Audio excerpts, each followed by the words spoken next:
Ya, kalau peluang melawan Gini ya, tim yang kita tahu juga peringkat keempat di Piala Afrika, tapi Piala Afrika mereka bertandingnya tahun lalu dan juga peringkat keempat dari hanya 8 tim. Jadi kita tahu kompetisi di Afrika U23 ini mungkin tidak apa ya, elit istilahnya ya dalam tanda kutip ketimbang Piala Asia kemarin yang kita berpartisipasi, level persaingannya juga mungkin beda. Nah, di sini juga pelatih Jimmy Kabadiawara juga hanya punya waktu latihan sedikit bersama anak buahnya sebelum mereka berkumpul di Clairefontaine. Nah, katanya mereka cuma hanya punya waktu persiapan 72 jam, walaupun sebelum ini pada akhir Maret mereka sempat menghadapi timnas Olimpiade Amerika Serikat ya, mereka kalah 0-3. Terus tadinya kalau nggak salah mereka mau lawan Pantai Gading, tapi entah kenapa pertandingannya dibatalkan pada awal April. Jadi mereka menghadapi tim lokal di Spanyol atau di Prancis, saya lupa. Dan mereka memang menang besar. Tapi keseriusan Gini yang harus kita waspadai juga, karena Gini membawa nama Afrika ya, dan Federasi Gini bahkan sampai memanggil staf kepelatihan dari timnas senior mereka, Pak Badiawara dan coaching staffnya untuk melatih tim U23 ini. Jadi beberapa pemain juga kita harus waspadai, terutama yang mantan pemain Barcelona itu Ilaix Moriba, seorang gelandang tangguh ya, dulu dikenal disandingkan namanya dengan Yaya Toure, dengan Paul Pogba. Cuman beberapa tahun sejak dia meninggalkan Barcelona pada musim pandemi, karirnya redup. Dia kurang bisa menemukan pijakan di beberapa klub yang telah dia hinggapi, dari Leipzig, terus Valencia, dan juga Getafe sekarang. Tapi tetap ancaman yang harus diwaspadai, Mas Adi. Lalu susunan pemain atau formasi yang Ya, akan dirancang oleh atau dikeluarkan oleh Sintayong itu seperti apa, Mas? ya, Apalagi ya.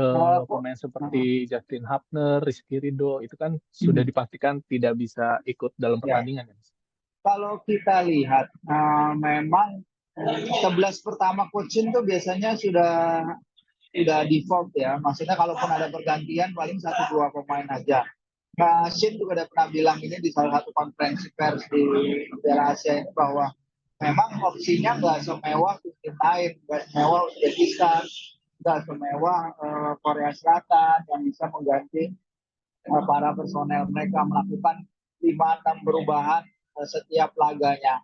Dan ketika di Piala Asia, turnaround laga yang sangat sedikit, ditambah dengan beban mental dan beban fisik dari bermain dua kali laga kita bermain 120 menit ya lawan Korea Selatan dan lawan Irak, itu pasti ada, coaching bilang kemarin juga itu pasti ada bebannya. Dan ketika di preskon kemarin bersama media-media dari Indonesia, dia memang bilang untuk laga ini memang banyak para pemainnya yang mengalami cedera ringan dan keletihan otot ya. Wajar karena tadi itu turnaround laga yang sangat sedikit, main 3 hari sekali, dua pertandingan 120 menit dari 6 kali tanding dalam waktu 3 minggu. Pasti berat bagi para pemain. Dengan lini belakang, Shin memakai kata-kata lini belakang hampir runtuh karena ketidakhadiran Hubner dan juga Rido ya. Kita lihat para pelapisnya mungkin masih satu dua level di bawah, walaupun Komang beberapa kali mencetak gol masih ya. Tapi kalau lihat komposisi seharusnya memang Ferrari, Nathan, dan juga Dewangga. Kalau Dewangga diplot bermain sebagai back tengah, karena selama bermain bagi coaching dia pernah bermain sebagai gelandang bertahan, dia juga pernah main sebagai back tengah. Jadi kita akan lihat siapa yang akan dipercayakan Shin dalam menambal lubang di lini belakang tersebut. Siapa kapten yang akan menggantikan Rizky Ridho, Mas? Hmm. Eh, kita lihat juga kan kemarin Hapner sempat dipercaya, sedangkan Hapner kan dipastikan tidak Ya, bisa melakoni pertandingan. ya, kapten kalau leader di tim itu mungkin masih ada Marcelino, udah, kalau mau mempercayakan kepada pemain yang baru juga Nathan mungkin bisa dipercayakan, atau dari sektor gelandang ya. Nah, kita lihat siapa yang akan dipercayakan, tapi memang peran Rido sebenarnya yang juga saya ingin lihat dari selama tim berkumpul ini. Jadi dia harus tetap menjaga kesatuan para pemain ya. Jadi walaupun siapapun kapten yang bermain di laga ini memang kan hanya sebagai kapten pengganti, tapi kepemimpinan Rido dari bench yang ingin kita lihat juga bagaimana dia menyatukan tim ini, karena coach udah bilang ini tim udah 1 bulan berada di luar negeri. Tekanan mereka yang mereka hadapi luar biasa, baik dari sisi kompetisi tapi juga dari ekspektasi supporter ya, walaupun mereka di sini kan sebenarnya overachieve target. Jadi siapapun kapten itu dia harus menunjukkan bahwa para pemain ini menguatkan para pemain mereka, terutama tidak kehilangan disiplin. Ini kan yang terjadi dalam beberapa laga kita juga, harus tetap tenang apalagi menghadapi kualitas fisik dari para pemain Afrika ini. Pertandingannya digelar tanpa penonton ya Mas ya. Dan kita tahu di Qatar kemarin tuh antusias supporter tuh cukup membuat semangat para pemain kita bertambah gitu.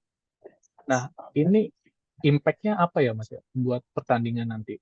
Memang dukungan di Abdullah bin Khalifa oleh para supporter kita diaspora yang ada di Qatar dan mereka yang berangkat sana dari Indonesia itu sangat luar biasa sekali, menjadi pemain ke-12 kita, karena kita berapa kali main di Abdullah bin Khalifa, stadion yang kecil, stadion yang sangat dekat antara jarak lapangan dengan tribun, dan itu akan sangat membantu para pemain. Itu akan menjadi beda ketika mereka bermain di stadion utama Clairefontaine ya. Stadion yang punya kapasitas tribun 500 orang, tapi FIFA kan sudah menetapkan bahwa ini akan jadi laga tertutup. Kita tidak akan tahu atmosfer seperti apa yang akan dihidangkan nanti.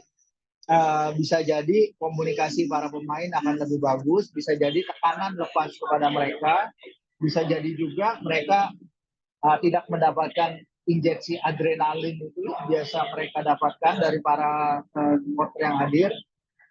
Tapi mungkin akan jadi pukulan juga sehingga para pemain bisa lebih fokus dan konsentrasi ya menatap pertandingan. Tapi tentu saja kehilangan pemain ke-12 ini akan jadi pukulan besar. Makanya beberapa kali sudah kita bilang kalau mau kelolosan Olimpiade dipastikan, lebih baik kelolosan Olimpiade itu dipastikan di hadapan para penonton yang hadir, di hadapan para penonton penggila Garuda Ultras Garuda di Qatar yang telah berkumpul demi merah putih.